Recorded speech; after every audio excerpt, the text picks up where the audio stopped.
দেখো দামি আর ইয়ে বলে কিছু হয় না, কিন্তু গিফট গিফটই হয়। তুমি তো আমাকে সবসময় অনেক কিছু দিয়েছো, আমি তো হ্যালো কিছু বন্ধুরা, তো আজকে আবার চলে এসেছি একটা ছোট্ট মিনি ব্লগ নিয়ে।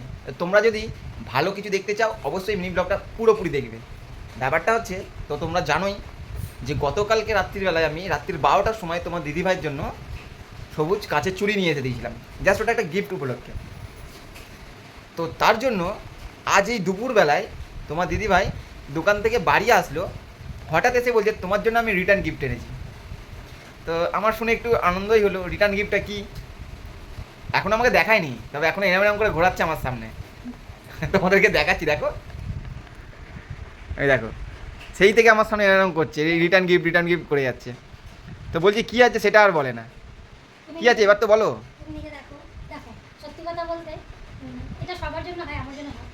এবার বড়রা নিজের জন্য কিছু করে না, বউ বাচ্চা এইসবের জন্য বেশি করে, নিজের জন্য ভাবে না। তো আমাকে সত্যি সবসময় সব কিছু আমাকে মানে দেয়, সব কিছুতে আমি কিছু দিতে পারি না। তো আমি কালকে যখন দেওয়ার পর চিন্তা করলাম যে দেখো আমি চুলটাও পরে এটা দিয়েছিলাম, পরে ফেলেছি আজকে, কেমন লাগছে অবশ্যই জানিও। আর আমি চিন্তা করলাম আমার হাতে একটা জিনিস ছিল, সেটা ভেঙে গেছে, ওটা মনে কিন্তু পড়ছে না। ও আমার মাথায় ছিল। দাঁড়াও দাঁড়াও, বুঝে গেছি, এবার বলে দিয়েছে। দেখো, এই আঙুলটাতে আমার, এটার কথাই বলছো না, এই আঙুলটাতে আমার কচ্ছপের আংটি ছিল, মানে বহু পুরনো, অনেক প্রায় 5-7 বছর ধরে আমি পরে আসছিলাম। তো বেশ কিছুদিন হলো ওটা ভেঙে গেছে। আচ্ছা, এটাই ওই জন্যই আংটিটা নিয়ে গেছিলাম মাপের জন্য। দেখো কাণ্ড। আমাকে আমি বললো, আজকে ভাবছিলাম। দাঁড়াও দাঁড়াও, আমাকে বললো ভাঙা আংটিটা দাও, তো আমি ওটা নিয়ে, ওটা একটা মানে কি ধাতুর ছিল, জানি না ওটা কিসের ছিল, কী ধাতুর।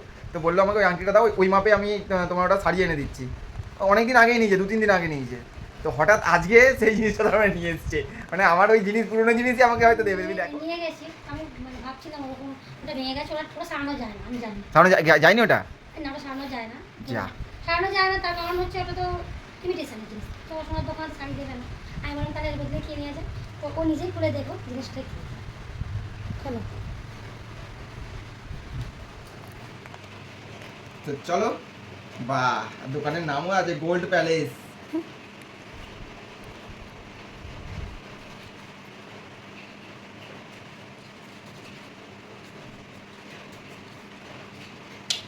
বাহ, খুব সুন্দর হয়েছে তো, দারুণ। দেখো ভালো করে দেখো। তোমাদের কেমন লাগছে? তুমি পড়ো, হাতে পড়ো। ঢুকছে না তো? ঢুকছে না? হ্যাঁ, ঢুকেছে ঢুকেছে ঢুকেছে। এই দেখো, তোমরাই বলো কেমন লাগছে। তুমি বলো কেমন লাগছে। আমার তো সত্যি খুব ভালো লাগছে। তাহলে আমার আমার পুরোনোটা কোথায় আছে? পুরোটা ব্যাগে আছে, দিয়ে দেবো। ঠিক আছে, ওটা দিয়ে দিও, আমি চেষ্টা করবো ওটাকেও সরানো। ওটা সারানো যাবে না বলেছে। আমি দেখবো অন্য কোথাও, তুমি কোন গোল্ড প্যালেসে গেছিলে তো, দেখি অন্য কোথাও দিয়ে যদি করে দেয় কেউ যদি। তাহলে তোমরাই বলো আমার এই ছোট্ট গিফটটা কেমন হয়েছে। রিটার্ন গিফট দারুণ হয়েছে, মানে আমি যে গিফট দিয়েছি তার থেকে দামি, অনেক দামি হবে। না, গিফট দামি আর ইয়ে বলে হয় না। ধরো ধরো, দেখো দামি আর ইয়ে বলে কিছু হয় না, কিন্তু গিফট গিফটই হয়। তুমি তো আমাকে সবসময় অনেক কিছু দিয়েছো, আমি তো কিছুই দিইনি। তো কেমন লাগছে অবশ্যই জানিও। অবশ্যই তোমরা জানিও, কিন্তু ভুলো না কেমন দুজনকারই গিফট হয়েছে। আমার গিফট এটা, ওর গিফট এটা, কেমন হয়েছে অবশ্যই কমেন্টে জানিও, আর একটা লাইক করে দিয়ে যদি ভালো লাগে।